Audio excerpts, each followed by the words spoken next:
They won't show.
Remember watching him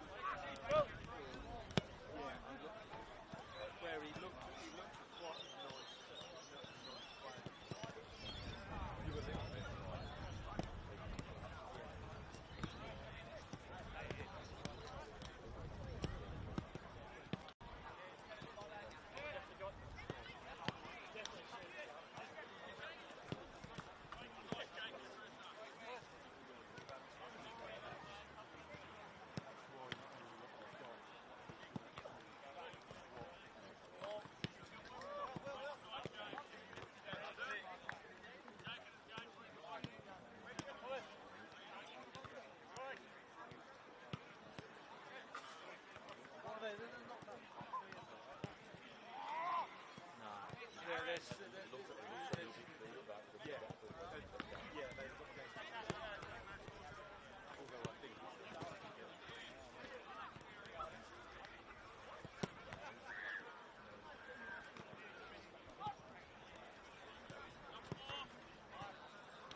Harris.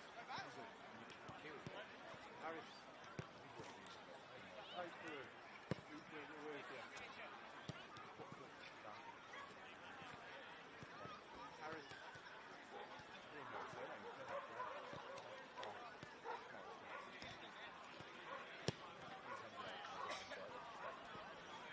Yeah. It's just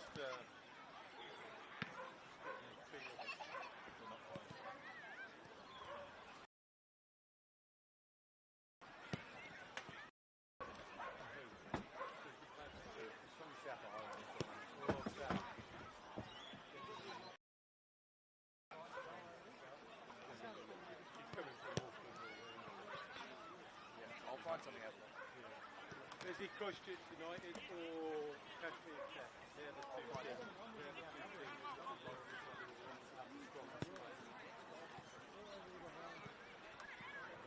Agree?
Shoulders, please.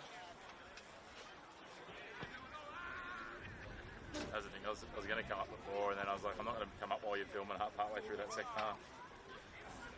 Give you the wobbles.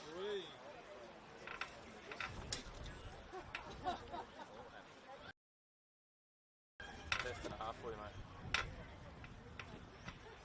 It's like watching Zane, trying to get Zaney up the ladder at Magic's the fun one. You certainly wouldn't get Zaney up this ladder. I would have thought so either.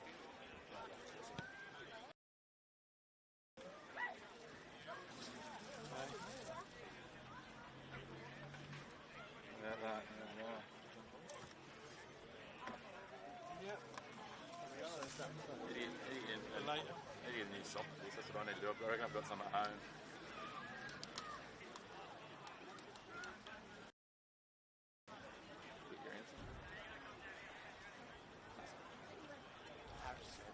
Sorry? Zeb. Zeb. South Island United. Yeah. He'd probably be okay, I don't know. 25. I wouldn't have known him. Yeah, I think he's a bit old for that system, wasn't he?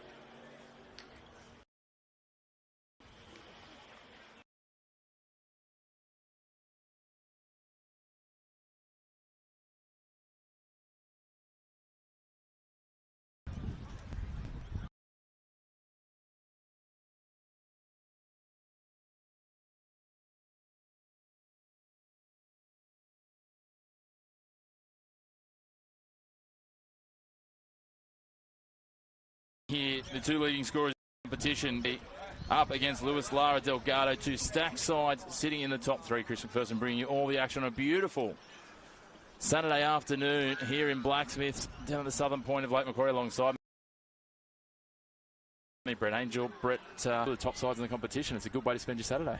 Yeah, very exciting. As I said, it's been a while since I've last saw Bell Swans play. It will be interesting. There's a little bit of a change, but many have said change for the better because the two players up front for them are really hitting their straps. The big German boy has scored consistently, and I'm interested in looking at the American boy who ties up a lot of their forward play and is quite bright and intelligent with his movement. So I'm looking forward to seeing them play, and obviously Broadmeadow being what they are the benchmark, and it'll be interesting to see what trouble they cause the Belmont back four. Here we talk about that, Guelli and McGee responsible for 26 of 36 goals this year for Bell Swans. Equally on the other side, though, as I touched on just before, you've got 18 goals sitting on the boot of Luis Lara Delgado. He's come over here as well, and the two of them arguably not only the signings of the year, not only the imports of the year, but up in the lead with the players of the year and the golden boot between Guelli and Lara Delgado. Yeah, obviously as coaches, you're hoping that your imported players are the ones that sort of make all of that big difference. I'm sure both Jim and Mick have been absolutely delighted with their imported players for what they've produced and what hopefully they keep producing from now to the end of the season. Yeah, you think, especially with a fledgling club in terms of NPL, not in terms of their overall history, Bell Swans just in their second season in the NPL, to get two imports this year that have both hit the ground running, as well as McGee and Guelli. They've also got the experience of Goto as well. That's a pretty good result when you look at it overall in terms of import shopping. It certainly is, and also knowing that you'd already lost probably two of your most stronger forward players, and having to replace them is no mean feat. And I think Mick couldn't. I was speaking to him just before. He's delighted with how things have gone, and not only have they, as I say, replaced them, it looks as though it's made the overall group that much stronger. Certainly has, and they're off to a flying point of this season, as we said, sitting third, well in that finals race, which I think if you had suggested that for a promoted side in their second year, I mean, last year they spent a lot of the year just fighting to make sure they were going to stay up, to this year to be well ensconced in the playoff, and even potentially an outside chance on that championship race, which today will go a long way towards either keeping or pushing them out of that race. I think everyone around the NPL and certainly around Bell Swans would have taken that with both hands.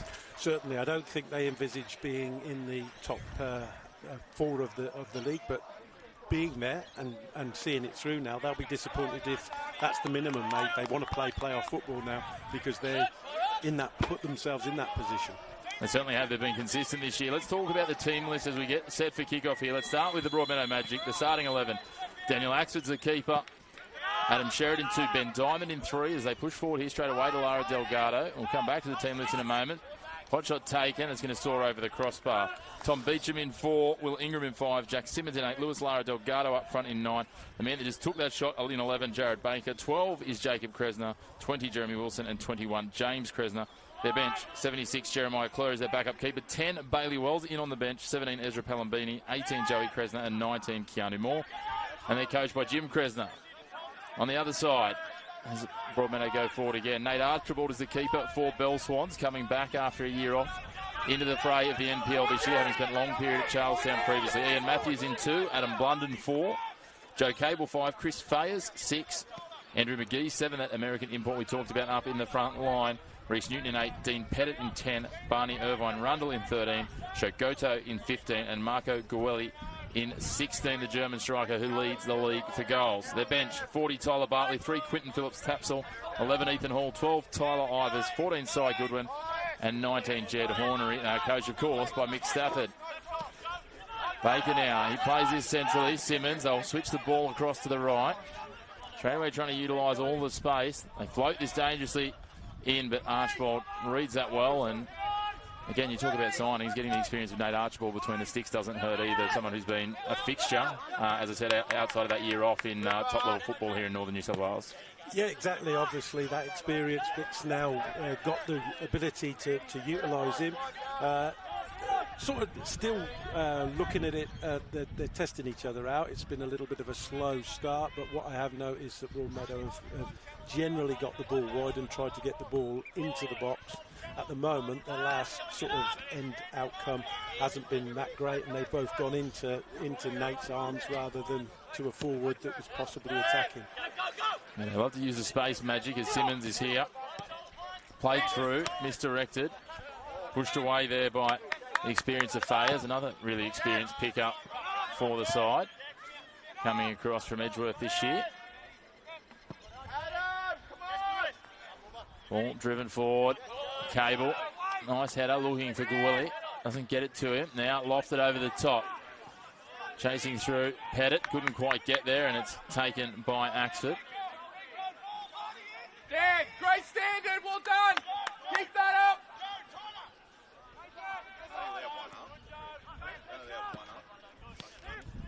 Just that early bit, I think obviously they're more possession-based, Broadmeadow, but they have actually turned the ball over a little bit. But I think the problem has been that Bell Swans have basically just smashed it away rather than tried to actually collect it. I think it's a bit like the Socceroos were at times, where they don't get any concerted sort of possession if we keep sort of trying to play second possession. So it might just be that when you do get it, can we get it down and at least then try and build rather than hook on. Exactly as you say there, just trying to play almost very directly forward, isn't it? It's just if we get it down the end, but the problem is they get it down the end and there's no yellow shirts down there to do anything with it. Yeah, I think that's the game plan, to make it, should we say, an untidy game rather than a Broadmeadow are definitely want a footballing game. They know that it's going to be, but I think there are times when they can actually bring it down, and that would help a little bit rather than actually turning it straight back, you know, around where players aren't really set to actually utilise that. Interesting to see how that structure holds, and if plan A doesn't work, what Mick Stafford's plan B is. But for the time being, the Magic will push forward, floated over the top. Fayers is putting the pressure on there on Kresner, and of course, you have to be specific when you're talking Kresner, because there's a few of them floating around at Magic. It certainly is. 4 in total, I think, by my maths. Jacob, James, Joey, and Jim. Yeah, must be something around the Jays in the Kresners. I'll tell you what, they've all very solid contributors to that Magic outfit, though. As we see it rotated back to the Englishman in diamond. Back across to Beecham now. He'll hold it up and take his time. Simmons again. They're in no rush. They're happy to wait for things to present so they can play that fluid football, Magic. Definitely Belmont have set up in a 4-4-2 formation, and they're going to play a deep block. I don't think they're going to press from the front, and they're going to ask a few questions of whether they can actually play through that press and then catch them on the transition. Ball put out wide, looking for Pettit here. That's a nice ball out in front. There's Irvine Rundle playing that for Pettit. Pettit gets into the box, takes a strike. Oh, wonderful strike. Gets a fingertip from the keeper. And the first time they actually play it to a man down there, they create an opportunity.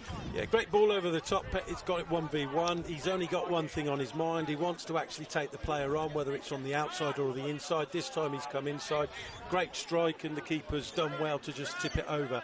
But that's what they show. They do, and I always feel that on transition, if they do take care of that ball over the top and give the strikers a little bit of a chance, there's always an opportunity for them to catch opposition unaware.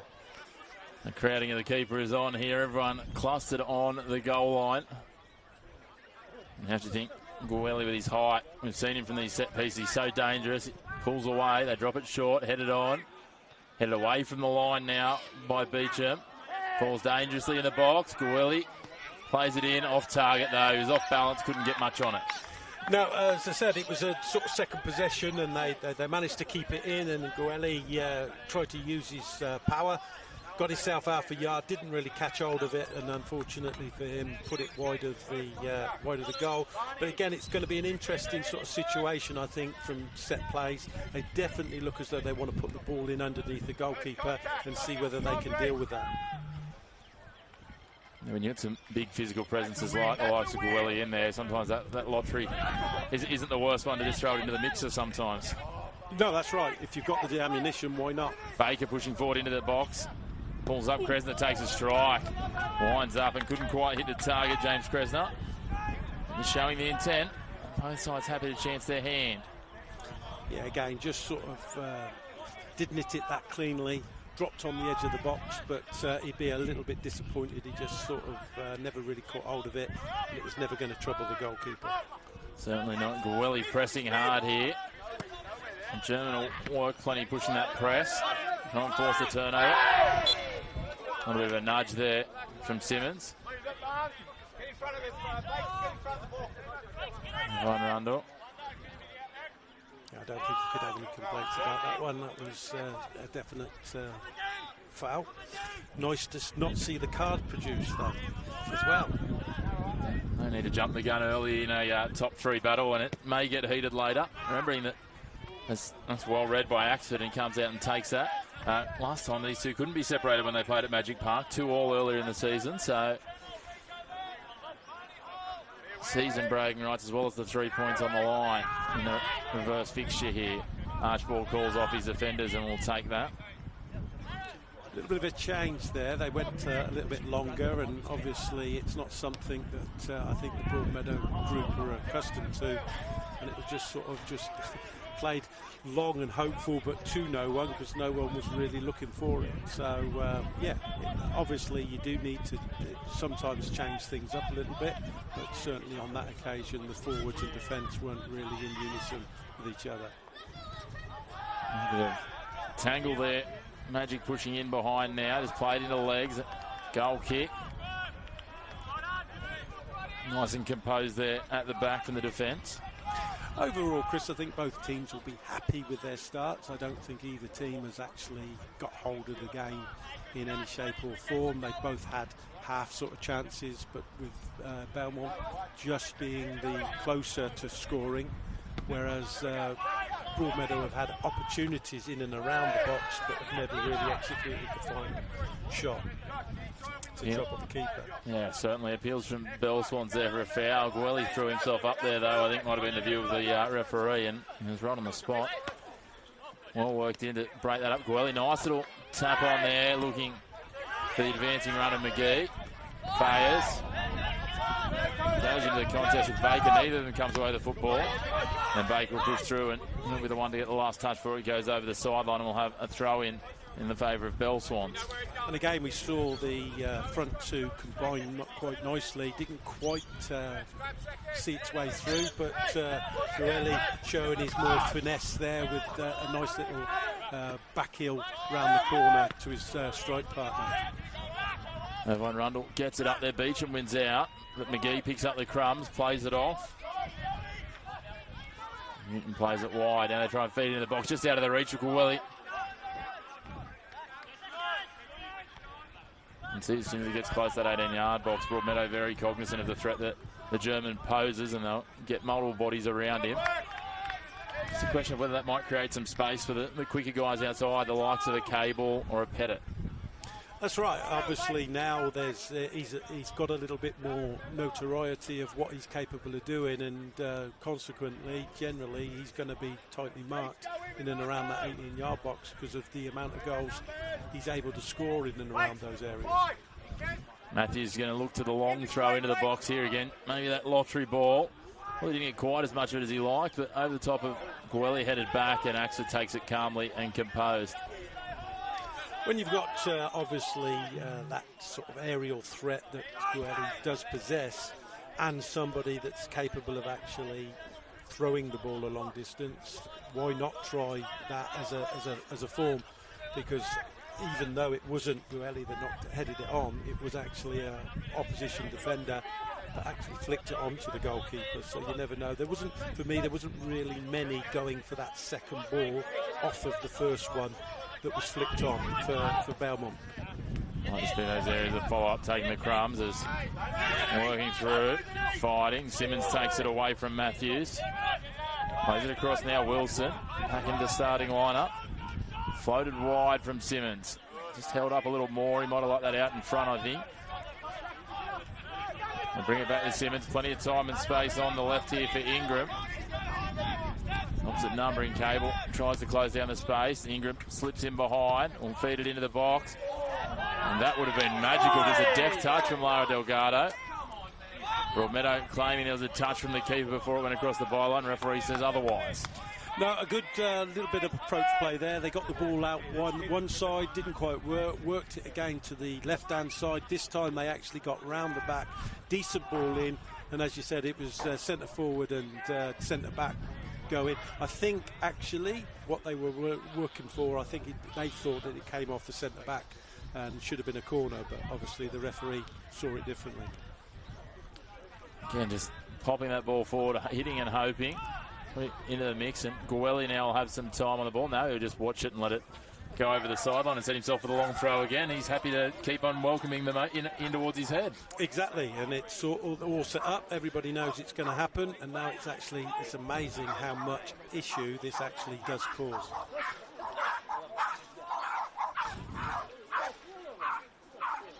A long throw again with Matthews. Into the box. Well, with the back heel, pulls it dangerously, and it's just pushed away. Contest now. Phillips Tapsell. Irvine Rundle through. Now long for Magic. Archbold will come out of his box and looked like he had a misstep there at first, but just taking a loping stride towards it to cover the ground. Yeah, it's certainly different technique. That didn't seem as though he had complete control over it, but as it was, it went in a forward direction. Ends justify the means, as they say, Brett. Mick Stafford was quite amused by it, which is always good, at least, you know. I'm sure if it ended up with a different result, he might not have been laughing quite so much, the Bell Swans coach.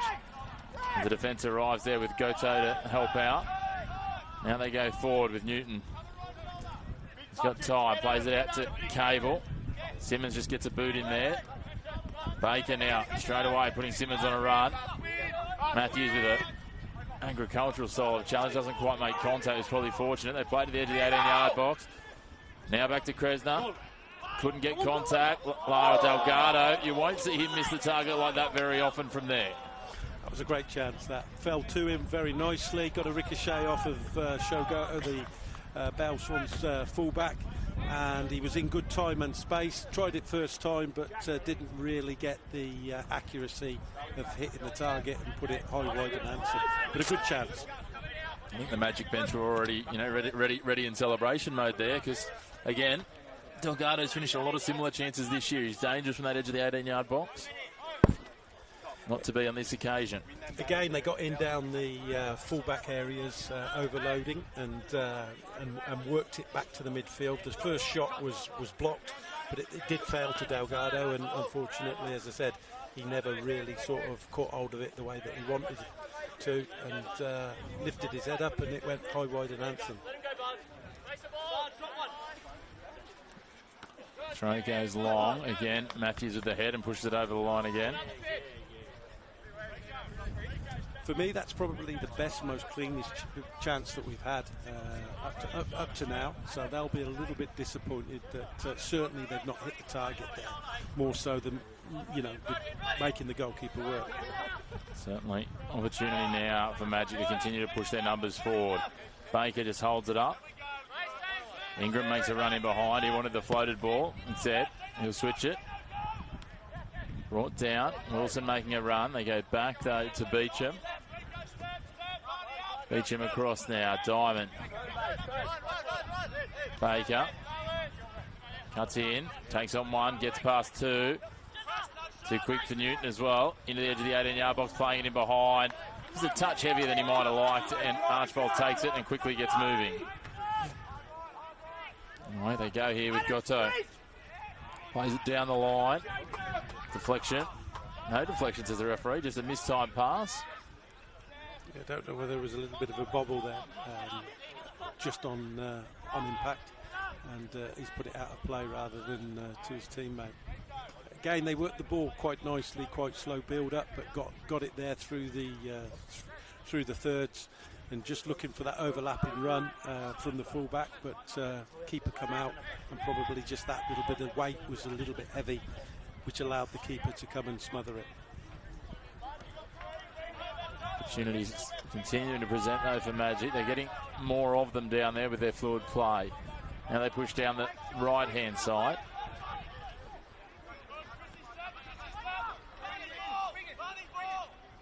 Baker playing the ball through. Again, just slightly heavy. You can see what they're trying to play forward just to get Lara Delgado that possession just on the penalty spot or either side of. As Fayers tries to thread a ball through the pack. Can't find the target in McGee. Ingram floats it over the top. Lara Delgado might have got away with one there, I think. It goes out of play and Belmont will get a throw.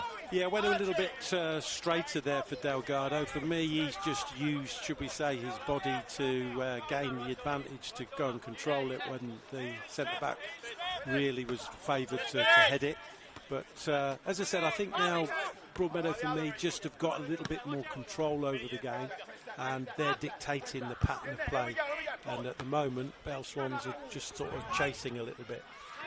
Beecham working hard here. He'll try and keep possession. He does well to get it to Ingram. They go to the captain in Wilson, who'll play it wide out to Beecham. Well, he's frustrated. He's pressing as a one-man show a lot there. Wilson plays the ball through. Kresner, a little bit of a bobble. Let's have the occasional bobble in at the surface. Yeah, probably could do with a little bit of a wetting before playing. It's a little bit dry. Certainly is. Hard to believe after all that rain we had a couple of weeks ago with games getting washed out. And again, the joys of this one being all sand-based. You only need to take a wander through the surrounds of the outer areas of the pitch here to see this. Well, it was a golf course. They'd be called bunkers, I think. Yeah, like I said, it's the surface certainly looks a little bit bobbly, and obviously the dryness of the pitch makes that, or it accentuates that as well. But both teams have to play on it, and you know, sometimes, Chris, I think there are more excuses for it not quite going than it should be. Certainly often the case. It's very rare that the winners are talking about the surface, that's for sure. As the ball floated over the top here nicely for McGee as he sneaks in behind. Tries to play it in for Gwelly, but well broken up by Ingram. It was a great run there from McGee. He's got into that little sort of inside corridor where centre-back is basically sorting out the goal, and the full-back's not in a position to defend, and he's got in between the two. And I suppose the one thing there, once he gets into that position, you're ideally looking for him to miss that first man and give the attackers an opportunity to score. Pettit now will take another corner for Bell Swans. No score. Can Bell Swans strike the first blow here? Floats it into the back post. A little heavier than he might have liked. Into the mix. Overdone. Played back out to Pettit. And we fire it back to that back post. He does. Well defended initially. Wilson. Toe-to-toe with Gwilly. Another tangle there. Referee again says ball play on.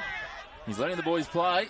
It certainly is. Both times there, some decent delivery in. And again, Belmont won the first possession, knocked it back in, looked a little bit dangerous, but they've managed Broadmeadow to defend both times, but not really looking as though they're comfortable with that. And it's something I think they're going to have to get used to for the rest of this game, because that's what Bell Swans are going to do. Certainly is. They're going to be physical. They're going to be a little bit gritty, you might call it. They're certainly not going to be afraid of going toe-to-toe. Ingram, though, will get the ball out for a very wide Lewis Lara Delgado on the left, who cuts back centre field. Nothing presents in front, so he feeds it wide. Sherritt's out there. Back in now for Wilson in the holding midfield role. Simmons tries to play it through. A lot of appeals going on for fairly incidental contact on both sides. I think at some point they might work out that the referee is letting, you know, if you're giving as good as you're getting, that we might just play football, because that's what people have paid to come and watch. Which I certainly am not averse to. As you touched on before, sometimes we can fall into that habit of every bit of contact blowing the whistle or pulling out a card. And here you go, beautiful bit of advantage played. The second one, though, breaks up the advantage from Goto, and we will have it after all that. But the situation, although he played the advantage, I think he could have played the advantage again, because the fullback had the ball and was just about to actually deliver it into the box. But obviously that'll happen now, but it won't now. Bell Swans will have sort of 8 defenders back behind the ball rather than the 2 or 3 that they had in that original situation. Dead ball opportunity.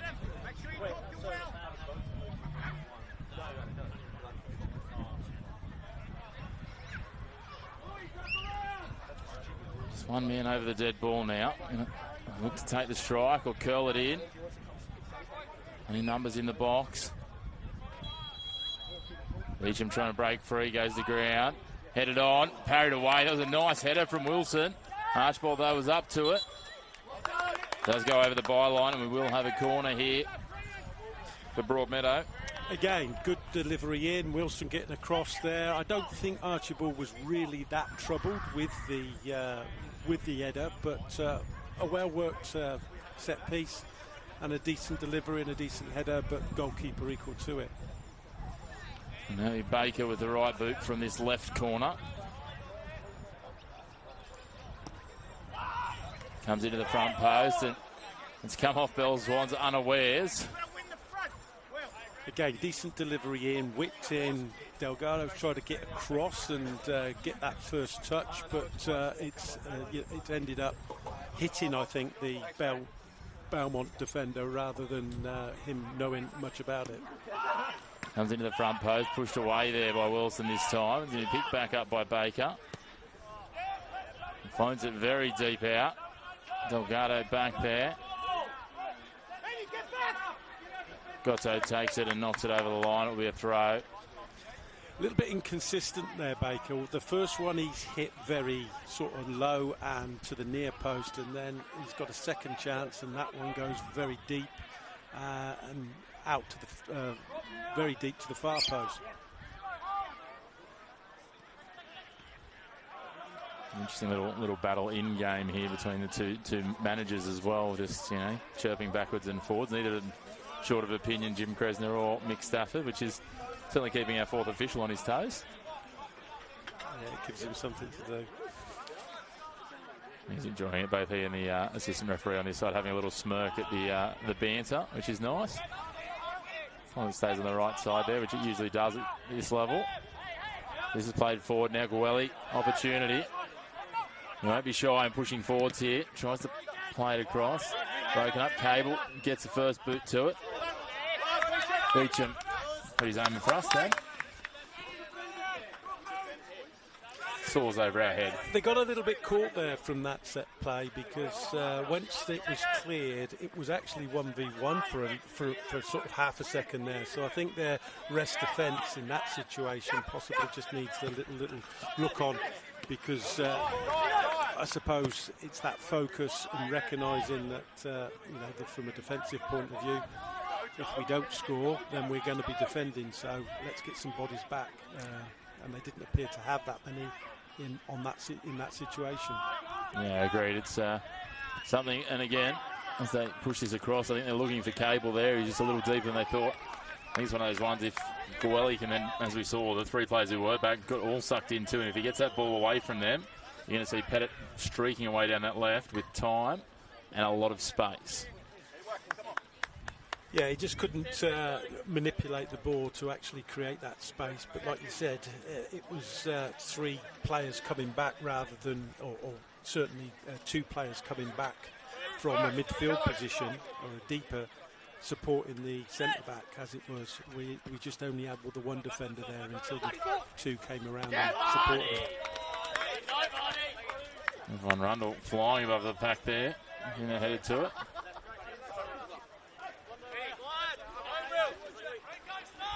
One throw down the line. Delgado gets it. Falls back to the Swans defence, and now McGee. I think he miscued that one, and he was looking more at Gwelly rather than where he ended up with. Beecham gets the header. And Van Rundle floats it over the top. Again looking for Gwelly, but not quite there. It kind of feels like that's plan A, plan B, and maybe plan C at the moment for them, is just push it forward for Gwelly unless something else is glaringly presenting. Yeah, I think when those two combine, they look obviously a lot more of a threat.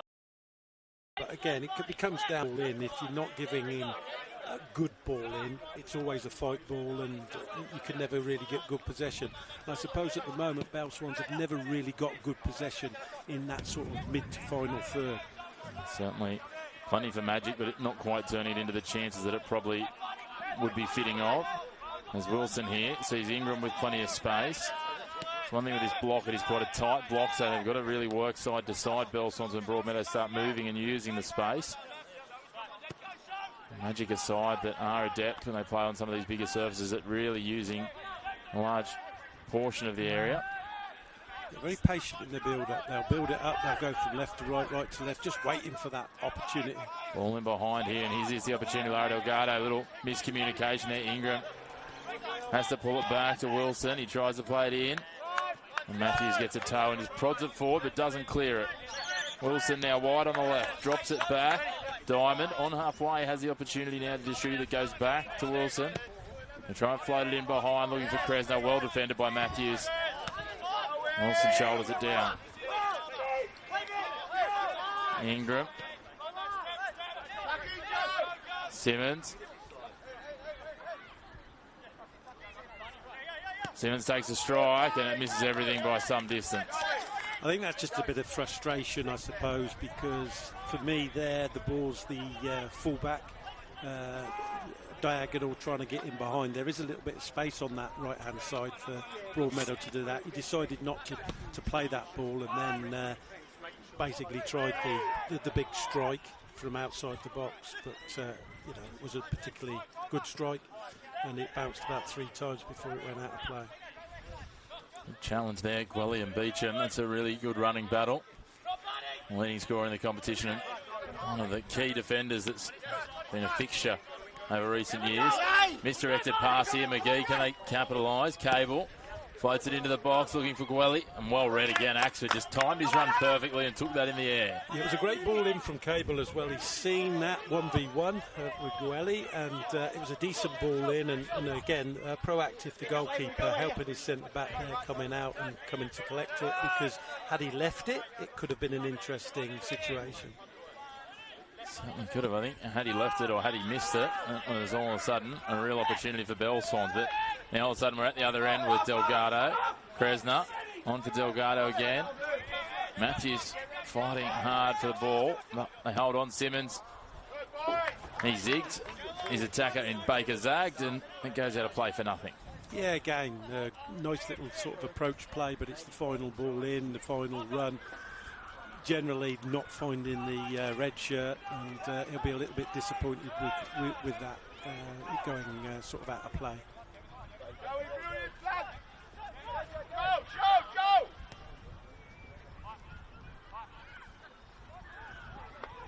Now working their way forward, and the foul does get given for the arm pull. Yeah, probably not got McGee into the game as much as they would have wanted from at the moment from an attacking point of view. The more that they can get the ball into him in that sort of in-between defence and midfield, I think the better the Belmont are going to be in relation to trying to score. But obviously they've got a set piece. They certainly look a threat from set free kicks, and we've got another opportunity now to test the Broadmeadow defence. Opportunity here from the set piece. Blunden, little ball. Pettit made the run. He'll come back and he'll take it now. A little bit of misconception or miscommunication. Pettit floats it in towards the back post. Cable's there, gets up to it, does well in the end to pick up a heavy ball, but couldn't redirect it onto goal.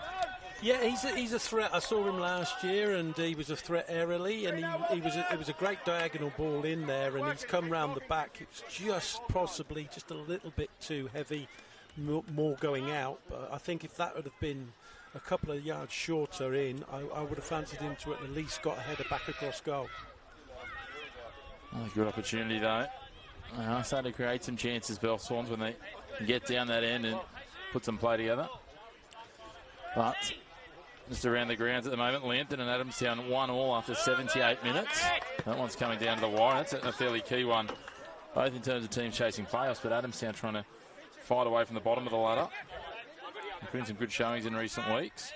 While at Cooks Hill, Western leads 1-0 after 76 minutes.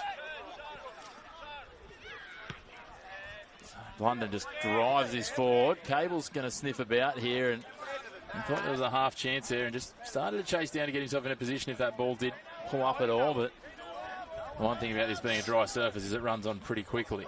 Yeah, it was a little bit more of a sort of agricultural kick into a forward direction rather than aiming it to any players for Bell Swans to run onto. Obviously, Cable did chase it down, but eventually it sort of just run harmlessly out of play.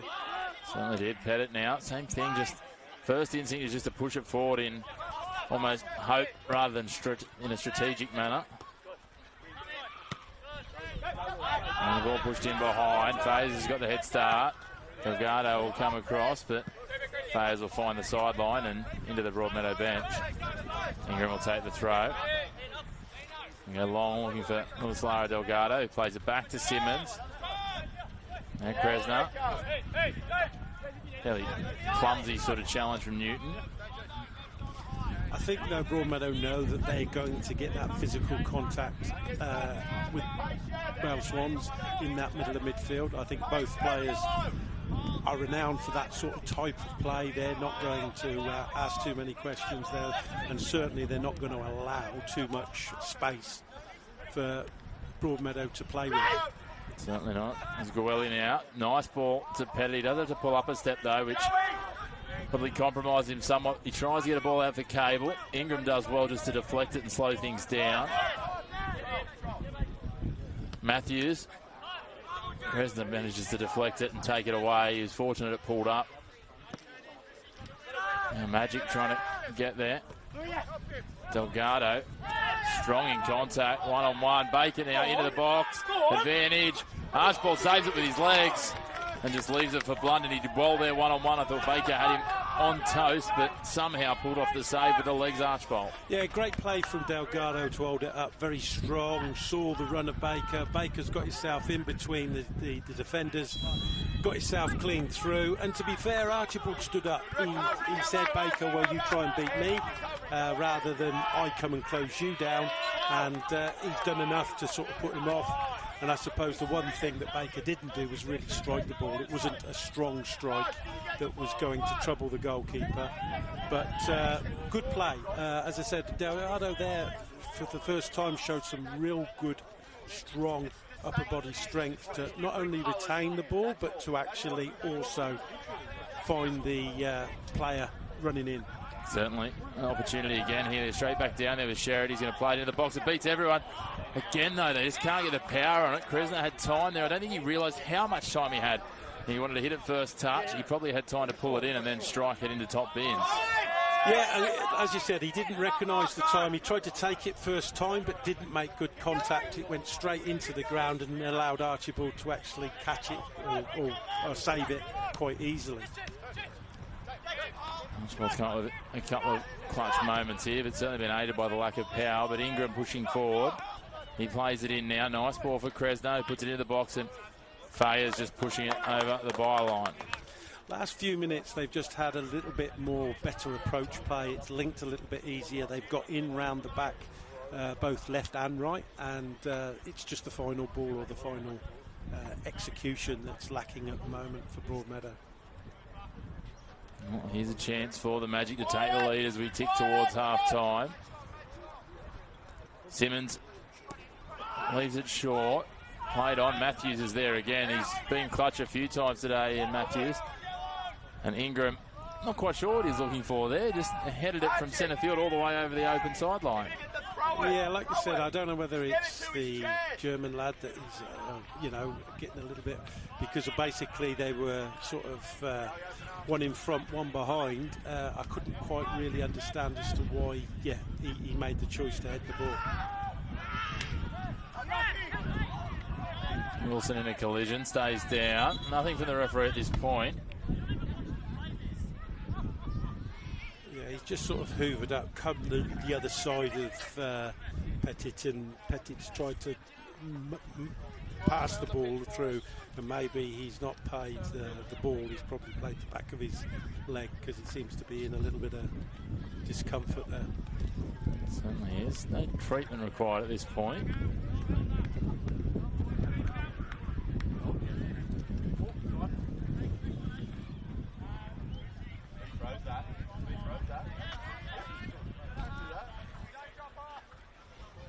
Inside the last 10 minutes of this first half now. Can someone find that initial strike before half-time? I think in the last 10 minutes, I think Broadmeadow will be a little bit more comfortable that they've now put some pressure on the back four of Bell Swans and got themselves into good positions. But the disappointing thing will be the finish or the final ball in that's been lacking in those situations. But if they continue to do that, Chris, I think that they'll be. Their belief will be that one will go in. Ball now played in behind for Baker. One-on-one with Matthews. Does get it back to Kresner now. He'll try to feed it into the box. Gets it in there, but just cleaned up at the last line. There's Goto that was there. Now away they come, and Cable does well to beat Baker. Gets away from Kresner. Simmons. Good strong run there from Cable. Showed his power and his pace. He's got away from 2 defenders. He's got a third one chasing him down. And obviously, I think that's what Mick will be looking for on a more consistent basis as well. Certainly he was pleased with the run. Frustrated with the foul, understandably. Goto now will play it down the line for Pettit. Flicks the ball wide. But again, thinking it was for Cable, but it was just a little too far in advance of Joe Cable. Right idea, execution just a touch off. Yeah, I think it was one of them, betwixt and between. I think McGee thought it might have been for him. Cable thought it might have been for McGee, and then by the time he's actually recognised, I might be able to get onto it, it sort of run its course and was running out of play. Axford now with the goal kick. Okay, second ball. Seconds, come on.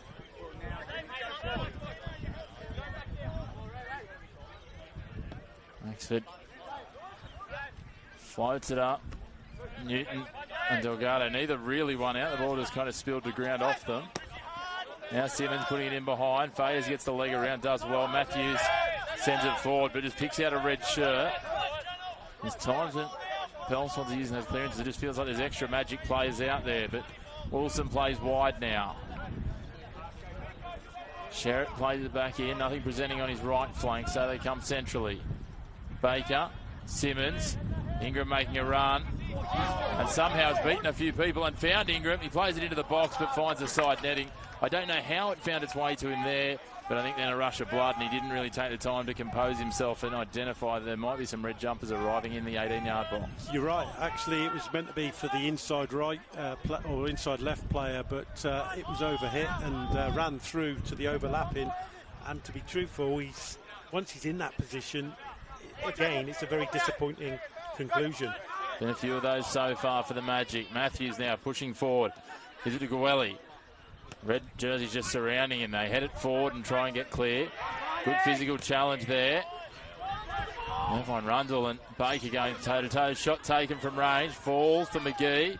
Can he get a pass away? Takes a shot. It's going to take a deflection. Headed away now by Beecham. Not completely cleared. Pettit wide. He'll happily see it over the sideline, and again they'll fall back to that long throw. Cable, a few times he's just had so much space on his right side, but they can't find him free. No, and he's also a very big threat from the back post. If you can stick it up to the back post, if the German boy doesn't get onto it, he's certainly capable of getting onto it. And again, they asked a few questions of Broadmeadow there defensively, but they stood up to it. Long throw, maybe not as long as they might have liked there. Prodded forward by Baker. Irvine Rundle pushes it in again. Now they go forward. Faze has got work to deal with 3 here. London chasing back hard. Faze marshalling the troops. Delgado gets to the edge of the 18-yard box. Well dealt with. Irvine Rundle's been outstanding today in defence. Yeah, another great piece of defending. He stood up, he made Delgado make a decision, and eventually he's just intercepted it from there. Caught him a little bit on the transition. That might be something. They got plenty of numbers forward, but to be fair, so did Bell Swans get plenty of numbers back. Well, he's throwing himself in there to the challenge. Doesn't quite come out with the football though. Delgado wants the ball early here, but it's a little too heavy even for his pace. So Bell Swans will come away with it. Neither side afraid of pushing forward and chasing hard. No, they're not. As I said, but in both instances, they get players back as quickly as possible. You know, Broadmeadow, for all of their football, if they do lose possession of the ball, they're more than capable of getting everybody back as quickly as possible. Beecham plays it wide now. Baker holding the width, cuts back infield, under pressure. Gato pokes the boot in, but doesn't do enough.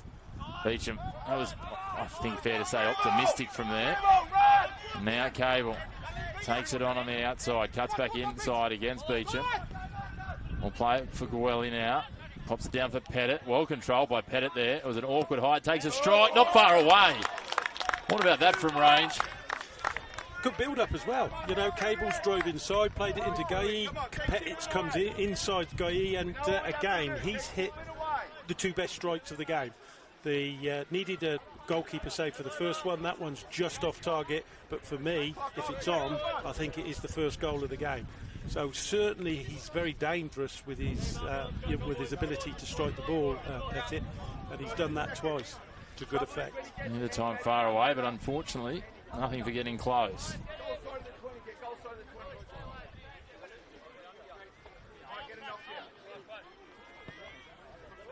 Long ball here from the goal kick. Delgado gets up for it, headed forward. Newton, McGee, out muscled by Wilson. Gives a little nudge after the fact. Both giving a little bit of argy-bargy there, and some appeals to the Bell Swans bench, but to be fair, McGee started something and got the probably what he was asking for. Yeah, both pushing and shoving, yeah, I think realistically it evened itself out. Nice work there by Baker to elude Goto. Can't elude Newton though. Plays the ball down. Goto under pressure from Sherritt. Sherritt does well to block that, and it falls friendly into the path of Baker. Nice little back heel on now. Fed into the box. Behind. The attacker there. Baker has to play it back, and McGee for Newton. Wilson's come off second best here, but he was the one that initiated the foul. Yeah, it was a little bit late. Saw the opportunity. Again, good build-up play from Broadmeadow, but again, no end product. They've got themselves into so many good positions, but have not actually managed to trouble the goalkeeper at all.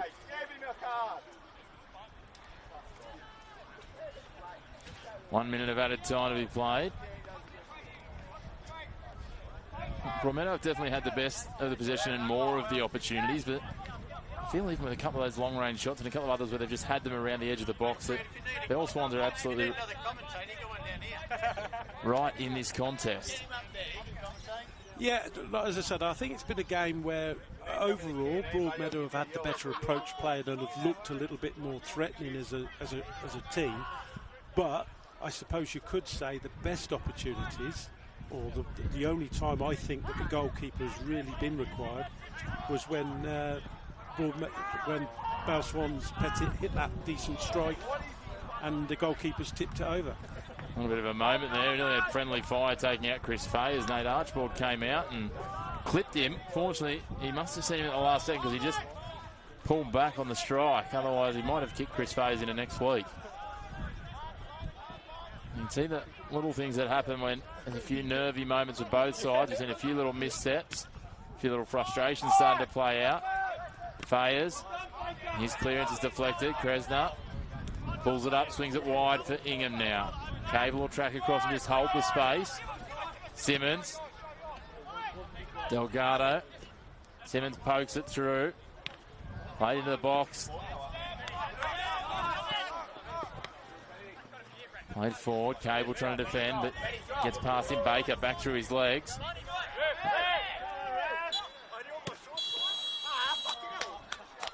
And that is half-time, and it's been an enthralling half. It's had a little bit of everything. It's been physical. It's been creative. But the one thing it hasn't had, Red Angel, is goals. No, we've sort of half come close. We've flattered to deceive. I think both teams have got themselves into half-decent positions, but have not realistically given a quality final ball or a quality finish to that ball.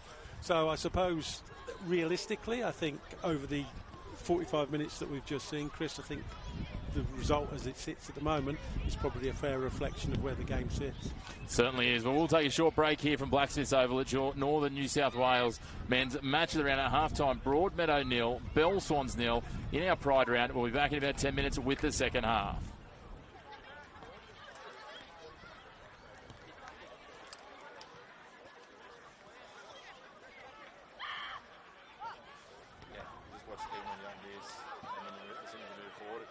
Everything that you're it's a bit temperamental. Real, mate. So I'm not going down to come back up again. Once is enough? Yeah. I made the mistake the first time I came here. I tried to come through the hole with my backpack on. Did you? I almost went stuck. Good job, it's a nice day. I don't know how you get all your gear up here, Mike. That's impressive.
It's a big responsibility. Yes, you are big. Your heart and your head don't always agree. Ah, like, hey, it's a good deal. Boring, yes. I love it. Let's make an offer. Oh, let's think this through. But there's one thing they can agree on. With local expertise, great rates, plus a highly rated app, Newcastle Permanent is good for your head and good for your heart.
so squishy. I love you. It's a big responsibility. Yes, you are big. Your heart and your head don't always agree. Ah, like Hayes, good deal. Boring, yes. I love it. Let's make an offer. Whoa, let's think this through.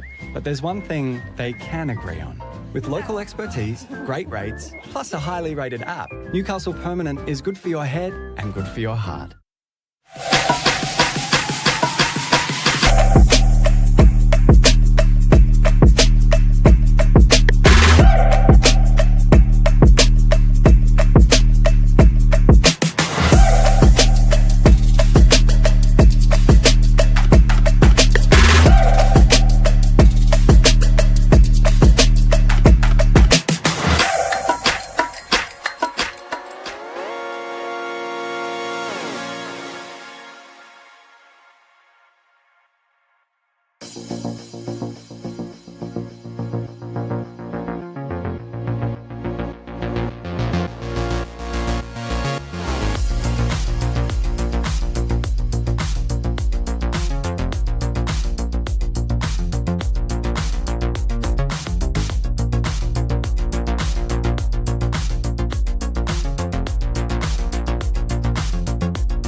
Everyone let's go down to worry about for both of them, which they'd be happy with when you just pull back the. Well, yeah, but then I suppose you're just playing the same game, but it feels different. Really. I think it's quite nice for them to play teams. Well, they'd like to draw an A-League team. Well, if it's not an A-League team, then it's someone from a different state.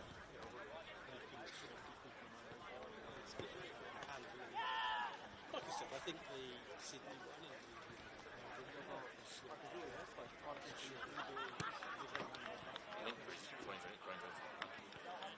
in certain, but I'm not sure if yeah, but then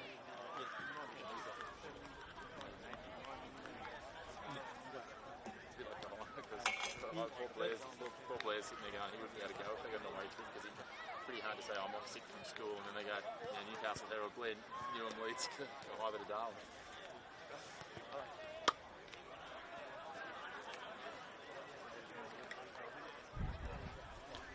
Well, welcome back for the second half of your round of 16. Northern New South Wales NPL fixture here. Belmont Swans versus Broadmeadow. Deadlock yet to be broken in the first half. And we're absolutely looking forward to what the second 45 minutes has to deliver. Chris McPherson bringing you all the action alongside me is Brett Angel. And Brett, we talked about it at the break, but it's had a little bit of everything. It's been an interesting game of football because it's been very contrasting in how the two teams have gone about it. Yeah, I think obviously both teams will be happy with where the scoreline sits. I think overall both teams will be happy with how they've performed in that first half.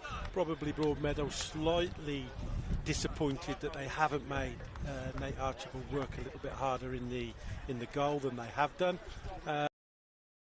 But as I said, certainly from transitional and from set plays, and they will make them pay if they don't organise themselves to deal with that. Broadmeadow. But Broadmeadow, I think, will just be a little bit more thinking, look, let's get that final pass, final cross in with a bit more quality, and if we've got the opportunity to go and finish, let's go and hit, or certainly make the goalkeeper at least work, because they haven't really done in that first half. See what the two sides can conjure. We can see straight away from the get-go, Marco Gwelly showing that physical intent again. That's a nice little toe on. Going to be a foot race here. Diamond back. Gwelly wins out. Lays it out for Pettit. Doesn't have his target in the box with Gwelly feeding him on the edge. He gets past Kresner. Plays it into the box, but there's just a wall of red as they play out. Updates from around the grounds, and Adamstown Lambton 1-1 at full time, while Western take the Chocolates 1-0 over Cooks Hill at Fernley Dawes. And a reminder this weekend across all of our competitions as well, it is Pride Round, and Northern New South Wales is recognising the value of inclusion, respect and community across our game. And our clubs, players, officials and supporters will come together to help ensure football remains a welcoming environment for everyone. So great to be able to celebrate inclusion. We are a very diverse community in so many ways across Northern New South Wales, Brett. Yeah, as I said, it's nice to show those things to you know, from a football perspective, obviously get behind those causes and show what football can do. That's the World Cup show at the moment. It's a place for everyone, isn't it? A little bit. As a foul goes to Gwelly here. It's one of our diversities and nationalities. I mean, we've got over here, you know, as you'll see in the back of his shot sort of thing at times, that all the flags going on, so many nationalities represented in Northern New South Wales. This is one of those examples, so it's wonderful that it is designed as a spot for everyone to come and participate in their own way, shape and form. As the ball goes forward here, Delgado goes to ground what you would probably suggest was relatively easily. Yeah, I think it's got a little bit this first sort of few minutes. Neither team has really actually kept hold of the ball, and you know, neither team has really done too much. Cable pushing forward here, gets into the 18-yard box. Bounce around, pushed, shoved both ways, arms outstretched, and the ball. And I don't know what happened to Andy McGee there. He just got sniped and fell over. So we had a little bit of everything leading in there. Yeah, Cables can be very sort of positive. He's dribbling the ball really nice and tightly, but didn't really know where he was going with it eventually, and sort of run out of room, and defenders got in the way. Long throw into the box. Cable nods it on. Gwelly plays it back. McGee couldn't control it. Skied a little by Wilson. Cable backheeled that. I think it might have got Simmons in the chin, and eventually goes out of play, and Bell-Swans will have another throw here, another opportunity to try and launch it into the box and look for the targets that are Newton and Gwelly. Again, Magic up to the task. McGee brings it down, turns the corner nicely, but there's only red jerseys there. Delgado breaks free.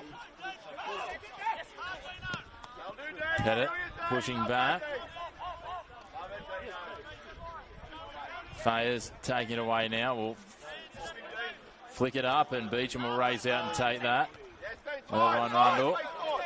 Pettit cuts in nicely. Sees space out wide again for Cable. Cable toe through for McGee. Up against Diamond. Diamond does well, gets the boot in and just prods at it. They'll go across the sideline for a throw. They do look quite threatening there where McGee gets into that inside right channel with that little run from midfield, and Cable sort of feeds it round the corner. So they look a threat there. Long throw again. Finds the back of Newton in the end and just pushed forward by Diamond. Again, it'll go over the sideline. Another throw. A little further downfield. They might struggle to send this one into the box, but they've still got the pack set deep for it. They will go the long throw again, trying to find it to the advantage of Cable. He heads it back and just falls straight at the feet of Wilson. He couldn't have asked for a better delivery. Kresno with the ball behind. Gwelly couldn't stay on his feet though as he tried to strike that. Lost his power and didn't challenge at all for Axford. Yeah, I think he was fairly surprised to receive the ball, because obviously it was a turnover in possession, but he never really moved the ball. And again, defensively, they've done well against him. Matthews, a heavy challenge there. I don't think there was much intent, and he just got wrong-footed. Yeah, I think Baker's just sort of left him a little bit, sort of squared him up and has gone to go past him, and Matthews just stuck out the leg, and Baker's gone over it. And this is a good position. Baker's delivery, generally from set plays, has not been too bad.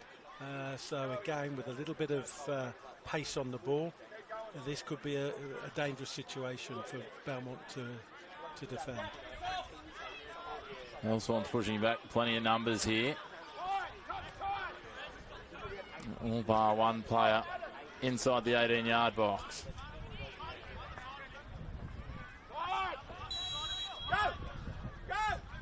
Ball driven in. Simmons will take a strike on the volley. Poked out by Pettit, and will at least push it back towards halfway, and Ingram will help it go all the way. Now they play it forward, Kresner. Beecham, happy to lay it off. Ingram, Sherritt sweeping round. See wing-backs just readjusting to their normal sides of left and right here. Sherritt back on his right. Ingram on his left as the ball's held up by Beecham. Wilson's dropped back into the back line to pick this up. Plays it forward now, Simmons. Simmons pushes it wide. More hopeful than by design. And now Gwelly, one-on-one with Diamond. Puts his foot down. He's got some acceleration, the big man. Cuts it into the box and pushed away by Beecham. Newton will sit it off for Matthews. Archibald just calling. They've got time from behind. Played it into the box. Headed down by Gwelly, but everyone's just standing there watching in yellow shirts. Again, Blunden takes it on. Wide for Gotto. We haven't seen a lot of him so far. Plays it in nicely into the box of Pettit. Pettit, nice turn away. Making Beecham work into the box. Oh, wasn't far from Gwelly. It was the right idea. Again, just a little step out of alignment. Matthews now plays it forward. They come again through Cable. Cable loses his footing, and Ingram comes away with it. That's very anticlimactic. Yeah, some good approach play that time from Swans. Shogoto putting a lovely ball into Pettit. Pettit's then turned, created a little bit of space, but again, the final ball in hasn't found a yellow shirt, and Broadmeadow have defended it and got it clear. It's been a sort of a bits and pieces sort of start to the second half. I don't think either team have been particularly good at the moment in this from the start of the second half, but I'm sure it'll settle down and we'll start to get a little bit more better. Here's a chance now. Delgado into the box. Blunden does well to block it. Doesn't go out of play though. Delgado again. Dispossessed momentarily. Fayers loses his footing. No, doesn't lose his footing. He's fouled, says the referee. And I'll tell you what, he's about 5 metres. We're 55. I'll go with his call every time. Yeah, Delgado there got himself down into a little bit. A good piece of defending as well from the big centre-back. He's got across him, blocked the shot and snuffed out the danger. And they've eventually managed to draw a free kick. Goto floats it. McGee, Sanders by Wilson. Both of them lost the ball for a split second there. McGee does well, but Wilson comes in and just pushes it across the line. Goto with the throw. Oh, from McGee, who's thrown to the ground there. I'm not quite sure how Sherritt thought. He throws his arms up asking for some sort of explanation from the referee. It looked very self-explanatory.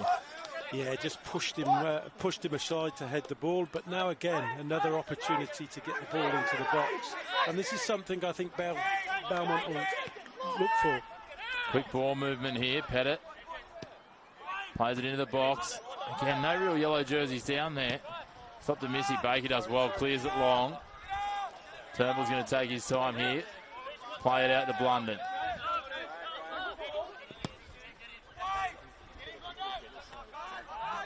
Wally got the first contact, but kind of lost sight of the ball. Van Rundle again in there. Been a constant disruptor to the build-up of Broadmeadow play. Matthews dispossessed very easily there, and all of a sudden Magic surging 4-4 on 3 if they can use them.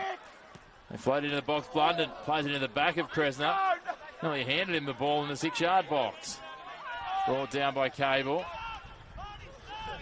Both teams looking a little rusty in the second half. It's like they've forgotten something when they left the sheds. Yeah, it's certainly not picked up in the same way as the first half sort of finished. They looked a little bit more threat. This is now looking as though it's going to come from a mistake rather than good approach play. It felt like it was building into something, a real arm wrestle of football in the end of the first half. It took a little to get going, but this seems not even to be at the level we started at the start of the first half. But the ball into the box now, Fayez just leaves it to run. Yeah, between the two teams, I think Nick Stafford will be a little bit happier with how this second half has started, because the onus is realistically more on Broadmeadow to come and win the game than potentially it is for Belmont to win it. So with the situation as it sits at the moment, I think, and the way that the second half has started, I think he'll be happy that nothing's really happened in the 15 minutes that we've had. Gato just sent back to the throw.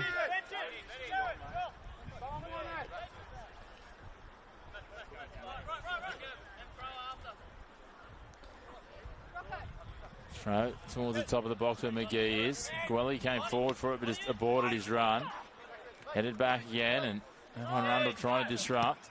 They push forward here. It's a flag. Delgado gets the early jump. I just think that Delgado was a little bit too early there. He recognised that it was on. It was a strong ball, but he just needs to time his movement there. Went a touch too early and quite rightly was caught offside. Diamond just pokes a foot at this one and pushes it wide. McGee still pressing up, trying to take it away. Forcing them to play out here. They find a free route, but doesn't get them far as Matthews pokes in behind. And right idea again. The runner just didn't know what he was thinking. Plays it out for no result, and it'll be a goal kick.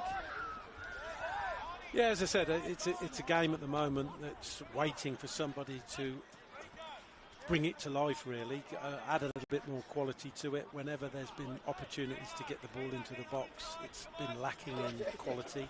And if it has had a quality ball in, it's not had any sort of quality finishing to trouble either goalkeeper. Still, the only shot that's really troubled the goalkeeper was the one from Pettit in the first half, which was in the first 10 minutes, I think. Now they go forward again. Just pulling the trigger really early there, Magic. A little rush of blood. Felt like they could have built that up another pass, or at least just driven a little closer to the box to make it a bit more challenging as it ended. Archibald didn't need to do anything. No, I think it's that frustration. I think the way that the game has gone, they've lost the impetus of possession. So at the moment, I'd probably say the game is very transitional and is waiting for a quality piece of play or just the group to start to actually connect in a more positive way. Ball out now. Here's a chance. No, Matthews again comes up clutch. Although he's beaten for all money there. He read the bounce of the ball well, and now he's travelling away with acres of space in front of him. All the way down. A good 55-metre run. Lays it off now for Cable. Yeah, almost undoes his work and does get away and get a throw in the end as the reward. Yeah, obviously there was a lot of space for Matthews to actually drive into, but the minute it got given to Cable, he sort of took his eye off the ball and nearly run it out of play. No chance here, and they'll have the corner, and again it'll be Pettit to step up. An interesting moment here for Axe because it's just in that awkward time. You've got a little bit of sun, so if it does come up and float up towards where Gwelly's going to be at the edge of the 6-yard box, heading towards the back post, it's going to be challenging. If it's not challenging enough with all those bodies moving around you in the goal mouth. Yeah, I think this is a good opportunity now to really break the way that the game has been played, because obviously in the first half they were a threat from these type of situations. Pulled up, floated back. Oh my goodness, that was close. Irvine Rundle just took that on the volley. Did well to keep it down, but didn't keep it down enough. And I think for a moment, Daniel Axford's heart might have been in his mouth. That was actually a very well worked set play, because obviously they put everybody in underneath the goalkeeper, and then he's come from late, but also the diagonal delivery is a perfect delivery for that run. obviously, unfortunately, he couldn't just get over the ball to put it on target, and we end up with a goalkeeper not having actually to make a save again. But that's probably a little bit synonymous with the first hour of this game. As I say, it's been a lot of close chances, but none of them are forced to save yet. There have been nervous moments for both keepers, but no real major. I think we had the one save from Archbold, which was almost by good fortune rather than design. Yeah, like I said, I think that's where both coaches, I suppose, will be a little bit disappointed that when they've got themselves into good areas, they've never really actually worked the goalkeeper. Certainly in the second half, we've not had the same sort of impetus that Broadmeadow had in the first half, where I think they controlled the game a little bit easier, but we've still got half an hour to go. We certainly do. Ball into the 18-yard box now with Kresner. A little turn away. Will he feed it back to Simmons? No, the Bell Swans player will feed it to Simmons. Simmons will take a strike and Archbold again. Just happy to cautiously but casually watch it past his left post. Again, never really worked it. They worked it wide, then they work it back inside, and then we sort of don't really know where we're going, so we'll try a shot as a sort of last resort. So, yeah, again, it's just having that confidence to keep the ball moving and then await a better opportunity. But obviously, in that situation, he decided to shoot, and the game was quite poor. Gote pokes it forward. There's a little deflection on this, and now they're pushing forward with numbers. To the outside, Kresner. Blunden working across, does well to run that inside line and just cover what he knew was likely to be a cross from Baker. He read that well and recovered to save the moment, at least, and force a corner. Good run there as well, though, from Baker to go round the back, and he's got the wrong side of the centre-back, but good recovery for the centre-back to just put it out for a corner. This will be difficult as well because it will in swing, and there's plenty of sun in the faces of defenders as it is at the moment. It's going to be a challenge for everyone seeing it in coming out of the shade. Kresner.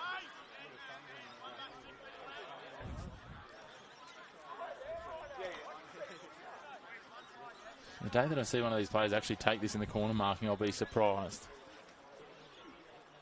Substitution both sides giving him feedback there, and players going to ground. They're appealing. Floated in again, this time heavily to the back post. Headed away by Newton. Into the box it goes. Irvine Rundle sees it away again. They push it across the top of the box. Diamond. Irvine Rundle gets in there, as does Matthews. Now they play it out. Pettit. No need to rush here if you're Bell Swans. And swing it wide for Gwelly.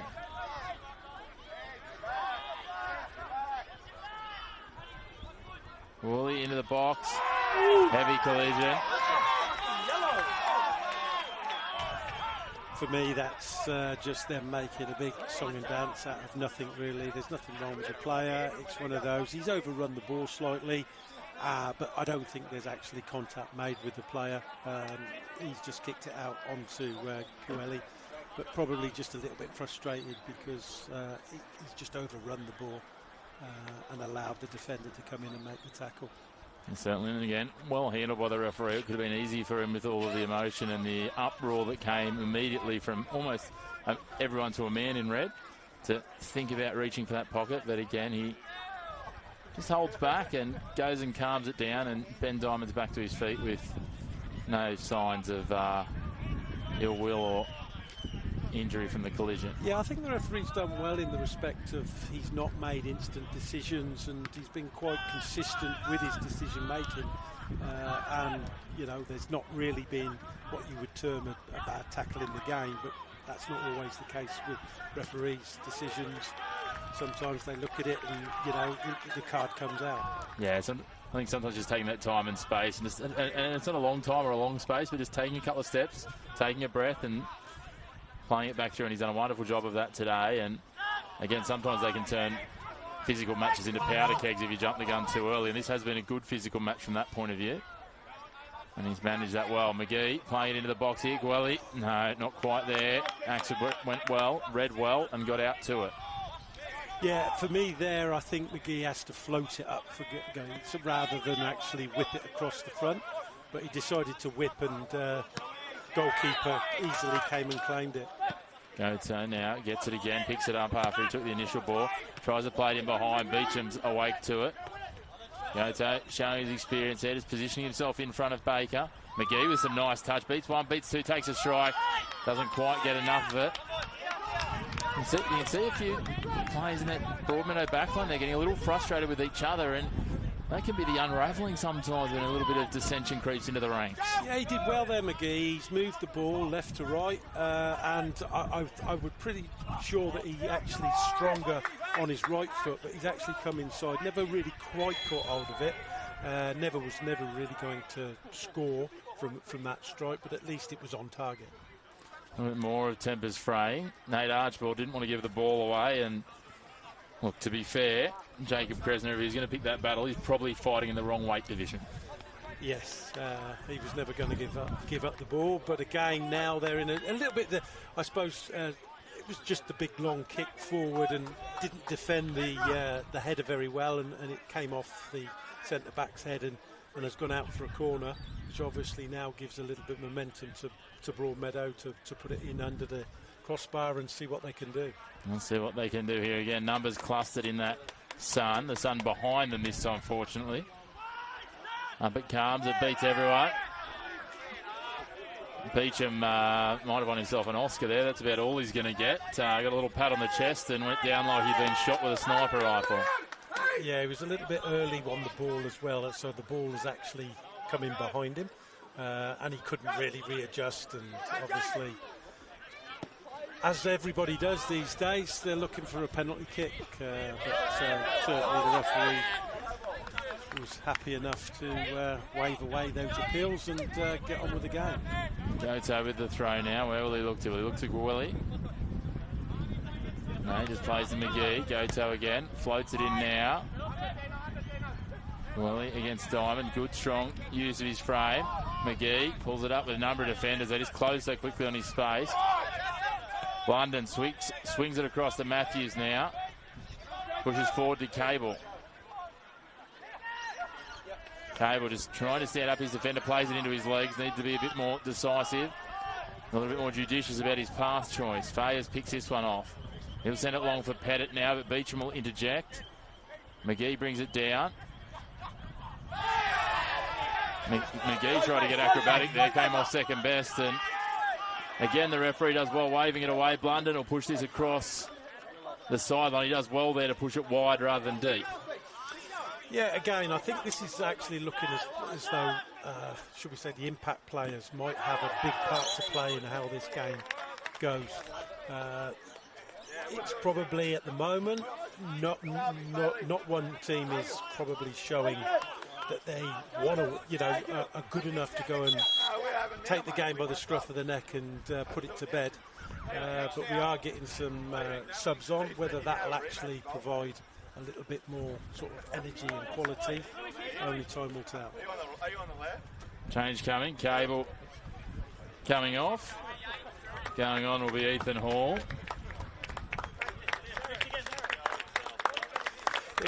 Cable just sort of struggled, as the game struggled in this sort of first 15-20 minutes. He got into some half-decent positions, but without really doing too much with it in the second half.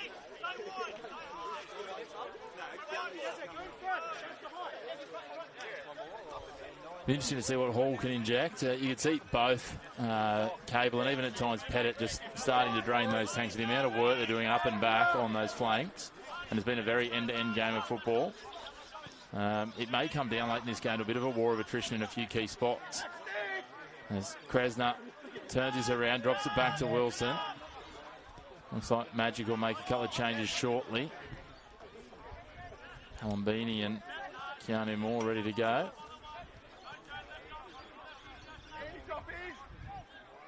I think both teams have really worked each other out at the moment and are aware of where sort of the strengths and potential weaknesses may lie.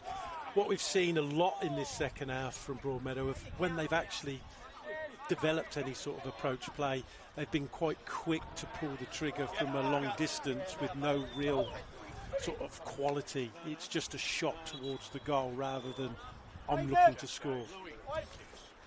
Interesting play there from Fayers. Well, nothing presented. There was plenty of time for him to think about what he wanted to do, and he just clubbed it across the sideline. Way downfield. Wilson coming off. Replaced by Palambini. Also going on, as we said, Keanu Moore and Jacob Kresner will come off. No real surprise seeing Wilson, certainly. First time back into the starting lineup today after working his way back, so unsurprised that he's sort of been capped at just over 60 minutes. As Matthews plays this and under pressure immediately from Palambini. Yeah, first sort of, when you've been out a long time, the first hour, you get through on adrenaline and it's all new, and then it starts to hit you a little bit, and obviously then it's the recovery and how well you recover.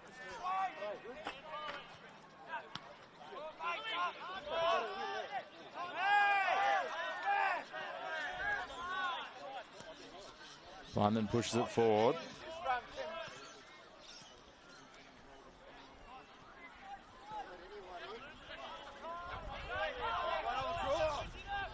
Now they work forward here.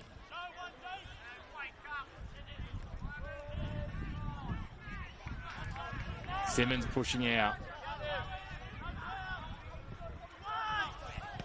Into the box. Opportunity now. Moore playing forward to Palambini. And he's hold it up now, Magic. All of a sudden pushing numbers forward. Numbers in the box here. Headed. Fayer's got himself down low there. Got the head to it and eventually settles with Matthews and he'll clear it.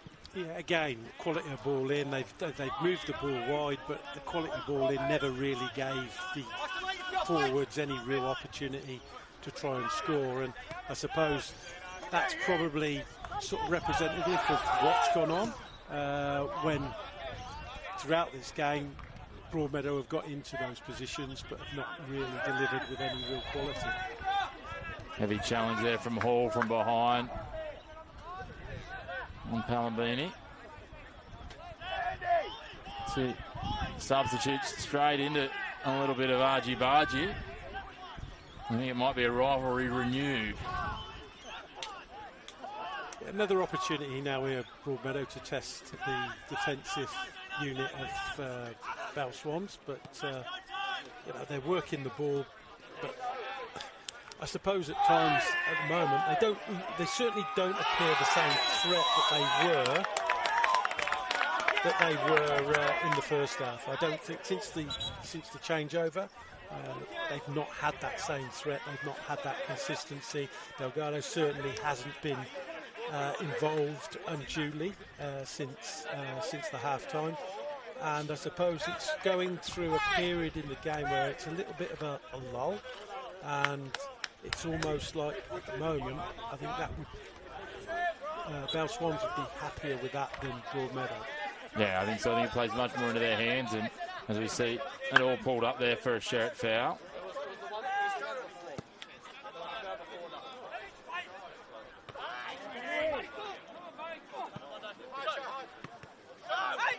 Ball played forward now. Kresner goes to ground. Ball is taken. Blunden away. Pokes forward, looking for Goelli in the box.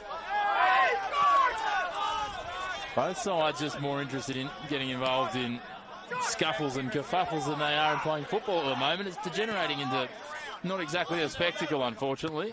It has got a bit like that, and I think that's because the game is, you know, neither team is actually doing enough to really make the opposition worry about what their attacking is, and it's all about sort of fouls and everything else. So there's no real flow to the game in this second half.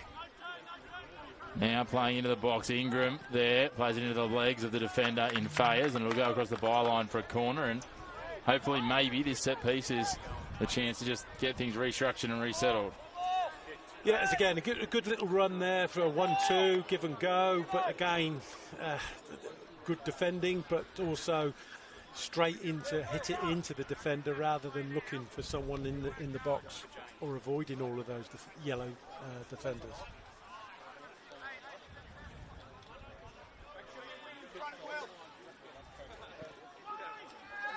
Headed away by Blunden. He's pulled up lame from it. Another Beecham's lost a shoe. It's all happening here. Yeah, again, the ball-ins have been decent delivery in, whipped in. It's good defending again from the 5 to head the ball away. So I suppose it's just a question of the Broadmeadow players taking advantage of that decent delivery by getting across those defenders rather than the defender getting across the oncoming attacker.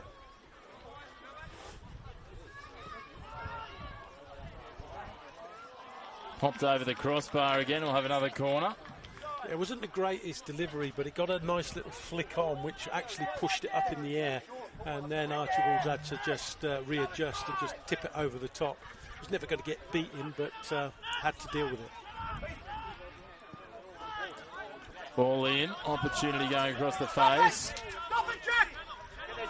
Little stumble there from Goto. He might have found one of those divots we were talking about earlier. Well, he tackled the ground. This might see the referee go to his pocket. Sherrick been in a couple of tangles recently, and tackling the striker as last-minute goal is probably going to find your way into the book, and it does. It's an interesting situation in regards to the way that the big German wants to play. He wants to deal with bodily contact, and you're actually playing into his hands. In that regard, because he generally wants contact all the time. I was going to say, I mean, with all due respect, there's not many defenders in this league that are going to outmuscle him. And that's why I just can't quite understand in certain instances why you want to come and compete. Just actually hold him up, let him actually, and then deal. Just make sure that he doesn't have enough time and space to play forward. Ball floated in now dangerously. Body's going everywhere. It's hard to know exactly what's going on when the pack splits like that and his body's spilling out on both sides and finding the deck as Ethan Hall did. Now Magic coming away. Delgado, I mean, his impact's been quite limited today, especially in his second half. That's great, pushing back from Goelli. Pettit couldn't quite control it. Fayez is clipped. Yellow card comes out again. This time for Simmons. Yeah, the crowd getting a little incensed. It was just a tackle, really. Obviously, he'd overrun the ball. It was always going to be the Belmont Swansea player, and he was always actually going to, even if he didn't make contact, he was always going to just knock the ball past him and fall over because it was certain contact that was going to come. So I think that's his last stuff that he's done with the game, but a bit of a silly booking there for soft booking. You can't see it because it was after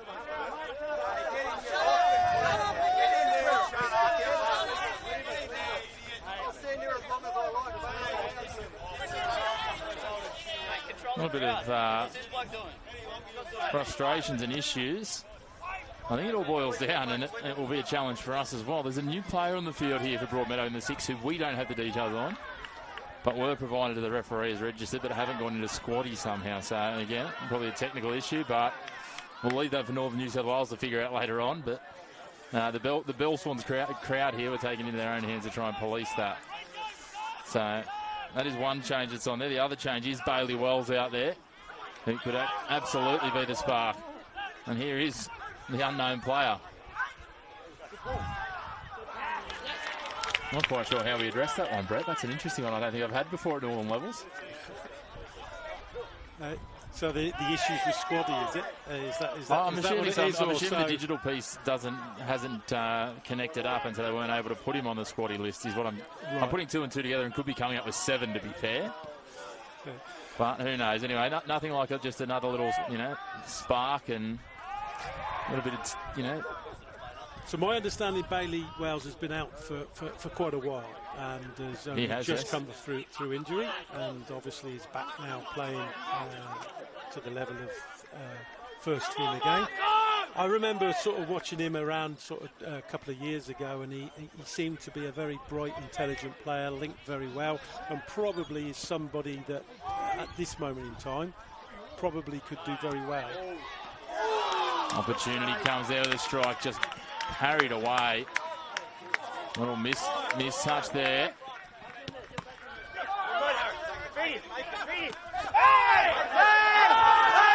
London takes the play to the ground, and we see the card again. Certainly will. Ball moved on quickly. Yellow card for London. Delgado manages to flick the ball up into his own chin. I don't think that was intentional.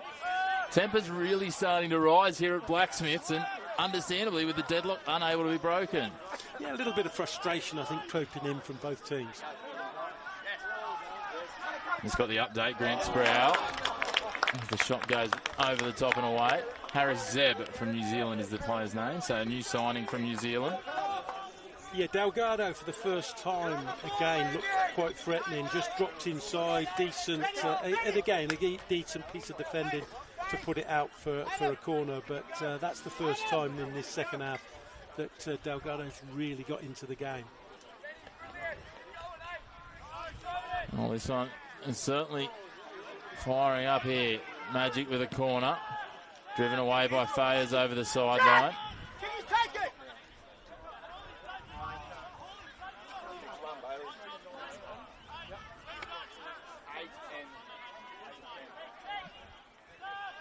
Now Delgado.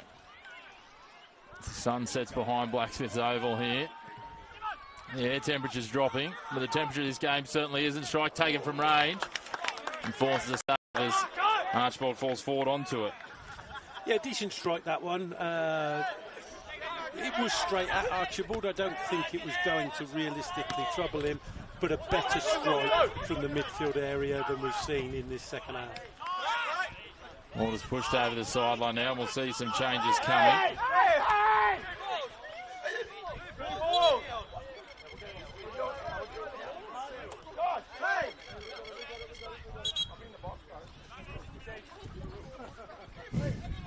Well, Mick Stafford just reiterated to the referee that he is staying within his technical area.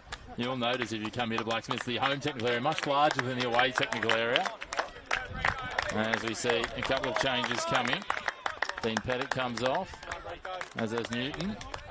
Plays going on. Quinton Phillips-Tapsell.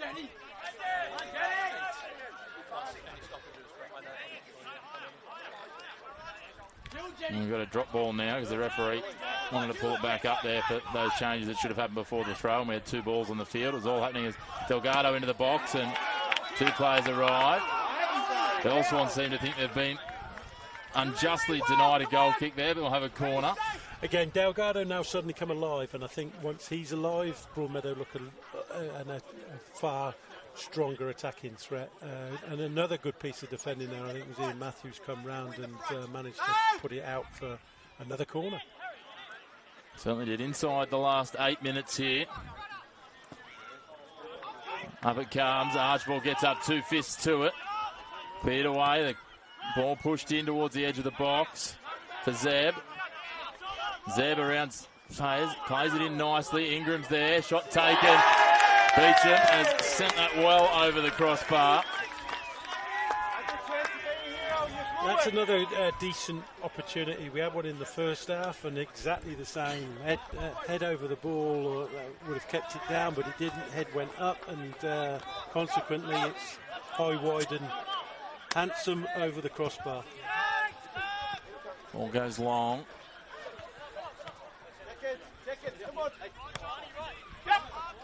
Flicked on here. Comes forward over the top, looking for Gwilly again. It's been a very scrappy second half. I feel Broadmeadow just starting to get back on top late here.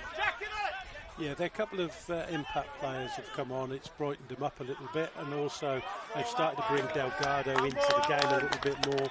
So we've seen a little bit more of his attacking threat, which up until then, or the last few minutes, we hadn't seen at all. But that's probably because Broadmeadow as a group really weren't actually playing as well as they would have liked to. Well, he pulled down there by Beecham. There wasn't a lot in it, but he grabbed him over the shoulder, and it's always going to be given when he goes down like that, when you take him from behind and the momentum goes that way. That's right. I would imagine every single defender will come up against issue. And I wonder, like I say, whether it's actually worth competing with that first ball and just waiting for him to get hold of it, then go and engage. Well, it is interesting, isn't it? Like, you go back through the highlights from Marco Guelli this year, and a lot of the times have been, and I think this is why teams are doing what they're doing, as McGee curls this into the box and it's just headed away by Diamond. Won't quite go over the byline. But it's been when they haven't locked onto him physically and then he's just bounced off them. So now they're almost going too far the other way as Delgado goes over the top here. And I'm starting to think that the Belmont fans are just trying to rage bait Broadmeadow when there's a foul at the moment. It's all about that, isn't it? That's the thing. And I suppose that's probably where we're at within the game, that it's to do with, are they fouls, are they not fouls, rather than have we got some real good quality football being played. But I suppose at the end of the day, they've got a game plan. They've come out, they've tried to frustrate, they've at times also transitioned on them. But to be fair, at the moment, Broadmeadow haven't done enough to win the game, and they really need to sort of have that little bit more quality and, in and around that middle and final third that unfortunately has been sort of lacking throughout the game, but especially in this second half. And you feel if this game plays out this way and stays this way, Bell Swans will take that as a badge of honour. They've gotten 2 draws from the defending premiers and champions. Magic will not feel the same about having 2 draws, especially today with the opportunities they've had. Guelli gets a half chance there, and I think Bell Swans, as much as they'll be disappointed to walk away with a point today, they will be the much happier side of the two. Yes, I think you're dead right, Chris. I think overall, they've come not so much to hold them, but they're going to be happy with what they've got currently at the moment. Broadmeadow haven't done enough to win the game, and for whatever reason, they need to do more. They've never really had any real clear-cut opportunities because they're a combination play. Players does well to pick that out. It looked like Zeb was going to be in behind for a split second. And again, that is the thing to remember. We're talking about this as if it's a foregone conclusion. There's still a few minutes remaining and stoppage time. Now into the box for Delgado. Also, they've done tremendously well in those situations, Belmont, to defend the box. Hornery trying to get to the outside. Pulls up the former Olympic man. Accelerates away now. Simmons tried to play it out, but Hornery's managed to get a friendly bounce in front. Andrew Sherritt's gone down. Oh, he might have stretched the groin there. McGee picks it up. Plays it onto the byline. He's left it behind. It'll roll out of play. Just short of the corner flag. And Matthews will take the long.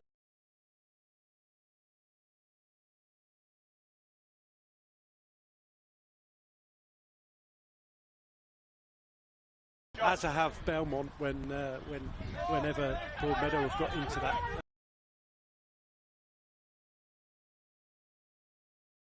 box.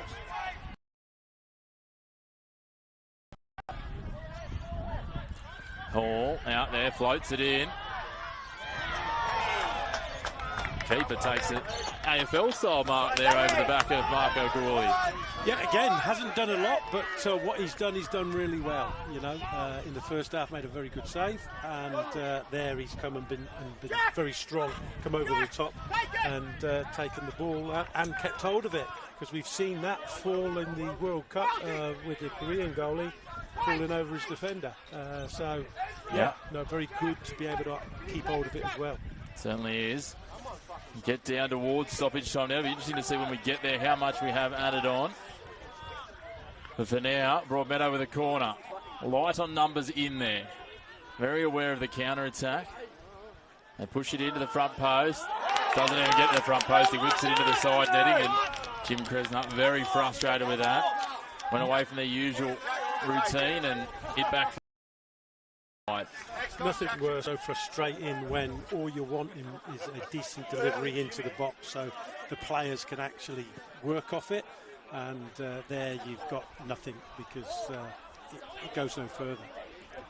McGee into the box, gets a deflection. Can he get a strike? Yes, he can, off the woodwork at the start of stoppage time. The American Andy McGee breaks the deadlock against the run of play. And the fans, they've lost it here from Bell Swans. but there's still time, and this is not done yet. A magnificent goal there. There's the bit of quality. McGee showed it. He's cut inside. He's kept his composure. He's looked for that little inside shot from and got a little touch off the post, but a great finish. Quite direct to get to McGee, but once it's got to McGee, he's shown the quality that this game has really been lacking, and then he's made the difference. So magnificent finish there from McGee. Did well, didn't have a lot of room to shoot at, found the inside of the woodwork and sent it home. And they lead 1-0. We had 4 minutes of added time, and that means we've probably got about 3.5 left. And Belswan's all of a sudden surging forward, looking for Gawili. Doesn't quite play up for it. Evan Rundle will head it. Tracking back is Goto. Sends it forward. Hornery headed on. Sherritt. McGee plays down. Blocks it. Sherritt, long throw. Evan Rundle gets there. Sherritt. Played in by Wells. Now just driven wide by Simmons for Ingram. Comes in, he'll take a strike from range. It soars over the crossbar.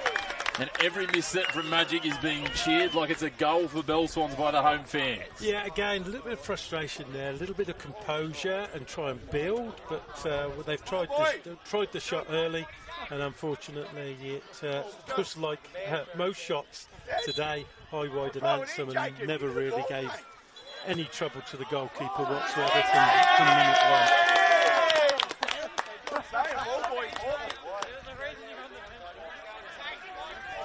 Even a misdirected just return of the ball's getting cheers now. So Mick's asking where the ball boys are. I think they've gone on strikes. I think they're in the drain over the back looking for the ball. Or just happy to slide it down. They don't want the ball back coming too quickly. London goes long. Gawili heads it on looking for McGee. They've had some famous last-minute wins here. None more famous than their first game in the NPL, where they came back from 2-1 down late to surge home and win 5-2 against Adamstown last year on a Thursday night. Could this be the most famous in their short history in the NPL? Ball one. Hornery a little heavy there. Yep, this is the last stakes. We know where it's going. It's going to go straight into the box. But up to now, the Belswans have actually done tremendously well whenever the ball's come into the box to get a body in the way or head it away. Dangerous opportunity here. Simmons over the ball. Plays it in short. Pops up and over, and we'll have another corner. Well, this is the situation where for 90 minutes, 94 minutes, they've done tremendously well in these situations. They've just got to see this one through. I can't see a lot else happening after this one if they clear this. Well, 92.5 at the moment. Floated in dangerously, punched away. The outside of the box, Simmons. Pokes it in. That was optimistic in terms of the play from Palambini. It goes all the way back to Ingram. Ingram sends it long. Pushed back. Quinton Phillips-Tapsell. Ethan Hall will play it down the line for McGee. Gawili's free in the middle. He keeps on side. The ball just behind him. He has to pull up. Pushing down to the 18-yard box. Will he take a strike? Gets to the outside. Collides with the player. The ball was first. Gawili does well to recover. He'll take it down. Look at the composure of the German here. Just stands over the ball. And again, we talked about his physicality. And it's pushed out. And it'll be a throw just short of the corner flag, and I don't think Belswans will be in a hurry to take this. This one will not go in long, I can assure you of that. That will be kept very close, or if they don't, and they'll manage the game.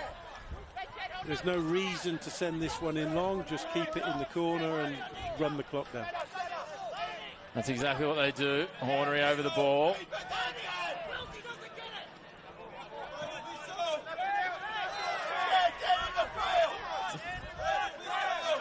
Hornery. That's 3.5 elapsed now. Hornery just throws himself in there, gets a clip, but play on, says the referee. I think he felt the gentlest of touches there, Hornery, and decided that he'd try his luck.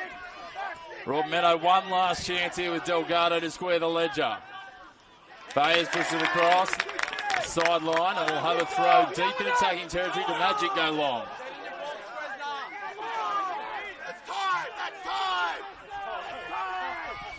Ball crossed in. Dangerously here. And out comes Archibald. There cannot be long left. Bell Swans counting the seconds. So what could be a famous victory here at Blacksmith. The ball goes long. The referee still no sign of blowing the whistle. Back to Diamond. Gwilly chasing. Does well sliding in there to poke it over the line. The referee will send them back to take it where it was across the line. We're just over 4 minutes now, but there has been the goal in stoppage time to remember. Matthews pushes long, and that is full time, and there's a famous victory here against a lot of possession, against the opportunities, but it's taking the ones that matter, that count. And the man that did that today was the American in Andrew McGee. Gets a sole goal, which is enough for 3 points to be sealed by Bell Swans on an afternoon here at Blacksmiths. Yeah, what we boiled down to was the little bit of quality, and McGee showed that little bit of quality, had the forethought to take his time, recognise what he needed to do, and executed it in off the post. And realistically, they've huffed and they've puffed Broadmeadow, but never really looked as though they were going to get a goal. And I suppose that will be the disappointing thing for whatever their possession was. But having said that, also magnificent defending. When the balls come into the box, they've thrown bodies in the way, they've got headers in the way, they've done whatever they needed to do to keep them out. And full credit to Bell Swans. If you've got a bit of quality at the one end of the pitch and you've got the willingness to throw your head and your body on the line, that's what. So when we look at both boxes, there's the difference. It certainly is, and it is a 1-0 win. A key 3 points in the title race as well. Not only for Bell Swans, not only for points drop for Broadmeadow, but also for Western, who won today. So it does tighten up that top 3 race a little further. But Andy McGee is the man that scores the goal. They come out on top. A 1-0 win here for Bell Swans in Pride Round. And, of course, you can catch the rest of Pride Round, both men's and women's NPL, first and reserve grade, and the rest of the season live and free on the Northern New South Wales YouTube channel. On behalf of myself, Chris McPherson and Brett Angel, signing out here on a memorable day for Bell Swans, getting a 1-0 win over Broadmeadow Magic.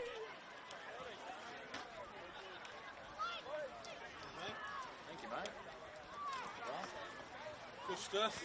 Good stuff. Thank you, Mike. There we go.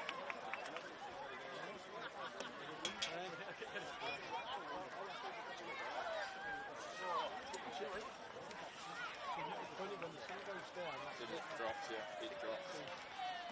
But, yeah, I wouldn't say it was a great game, but at the end of it, the second half didn't seem to really get going, did it? It's a bit I seem more interested in Niggle and... Yeah, it was a bit scrappy. I always felt like it was going to be one of those games too where that might happen. And I wouldn't want to be a Broadmeadow player fan this week. Wow, they come.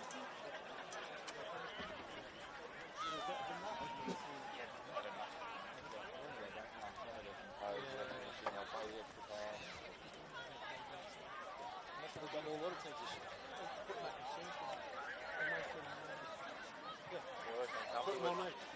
The fact that, as I said, with the Gwelly piece, like, they just haven't figured him out yet. No, that's what he wants all the time. Give him half the outer space. He's not going to be quicker than many of the defenders in this league, because most of the defenders are small and mobile compared to a lot of leagues. But, hey, they'll figure him out. They'll work it out. Works. Yeah, good.